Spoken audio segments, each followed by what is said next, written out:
Alright, magandang araw po sa inyo lahat at nawa po kayo ay nasa mabuting kalagayan. Umpisa na muna natin ang mga update dito sa Saudi Arabia.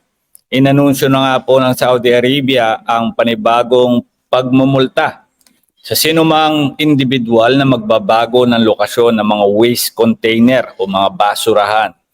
Pagmumultahin nila ng 500 reales yan kapag nahuli nila. Update din po sa desisyon ng Human Resources and Social Development na pinatitigil na nila yung implementasyon ng pagtatrabaho under the sun for the year of 2023. Matatandaan po na pinagbawal nila ang pagtatrabaho ng sinumang mga empleyado sa ilalim ng mainit na araw. Isa pa sa mga update, failure to clean the toilets in the station will result a fine of 2,500 reales. Tumako tayo sa bansang Pilipinas. Nakauwi na nga po sa bansa ang isang OFW na walang pahinga sa trabaho at dinuduraan pa ng amo mula sa Pilipinas.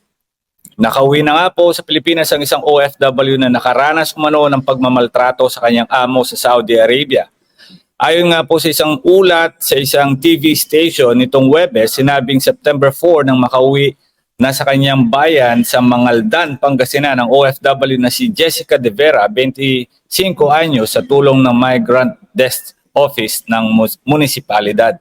Kwento niya, halos hindi daw siya makakain dahil sa dami ng pinapagawa ng kanyang amo. Kinukuha din umano ang kanyang gamit at kinukulong siya sa kwarto at dinuduraan.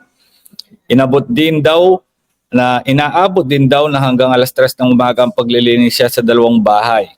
Ayon kay Ernie Cuson, Mangaldan Migrant Desk Officer, kaagad silang umaksyon nang makarating sa kanilang impormasyon tungkol sa sitwasyon ni De Vega. Ayon taon, umabot na umano sa 7 OFW na karanas umano ng pagmamaltrato.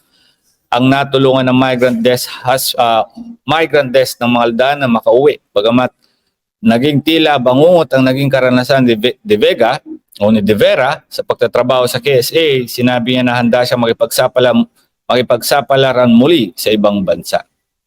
Samantala, pamilya ni Ranara walang natanggap na kabayaran sa dating employer.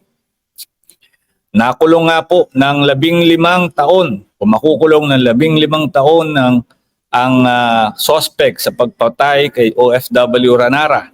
Hinatulan na guilty ng Kuwait Juvenile Court ang amo ng nasa likod ng pagpatay sa OFW na si Julie B. Ranara ayon sa DFA nitong Huwebes ng gabi.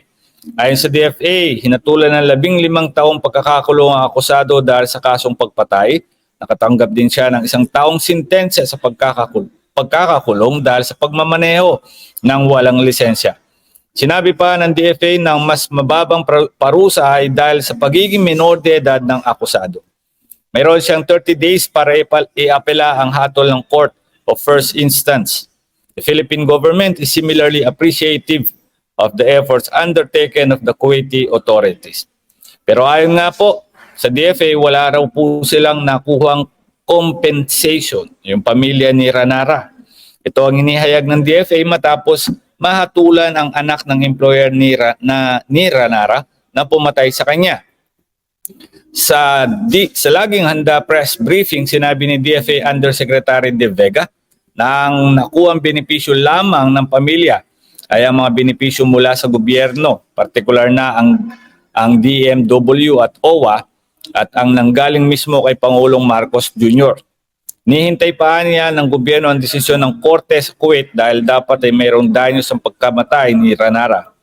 Dapat aniya ay kasama sa desisyong inilabas ng Korte ng Kuwait kung magkano ang kanyang bayaran o kailangan bayaran ng akusado.